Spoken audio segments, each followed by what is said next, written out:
TNT Tropang Giga abante na ng 2-0. RHJ pinairal ang kanyang Mamba mentality.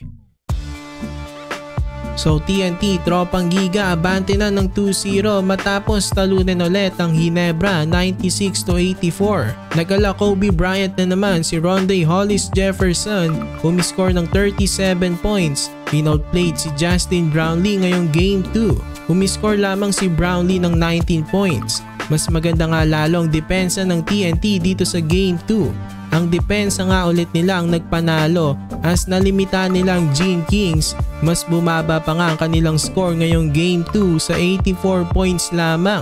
At merong 7 out of 27 from beyond the arc.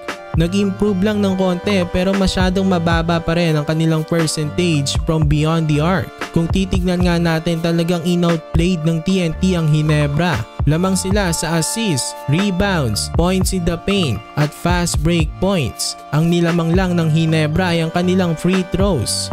Ang depensa ng Gene Kings hindi ganoon kaganda kumpara sa Tropang Giga. Mas pisikal ang TNT kumpara dito sa Ginebra. Ang pinakamalaking diferensya pa ngayon ay yung dalawang import. Outplayed na outplayed talaga ni RHJ si JB. Napakalaking bagay niyan ngayong Game 2. Hindi umubra ang game plan ng Ginebra dito kay RHJ.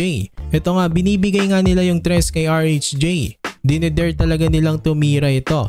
Napansin siguro ni Coach Team na kung merong weakness itong si RHJ, baka ito nga yung outside shooting niya. Dahil hindi naman siya talaga kilala sa pagiging 3-point shooter. Okay naman ang strategy ni Coach Team pero mukhang handa itong si RHJ at nasushoot niya rin talaga ang kanyang mga 3 nitong Game 2. Meron nga siyang 6 out of 12 from beyond the arc. Before finals, mas better na 3-point shooting team itong Ginebra.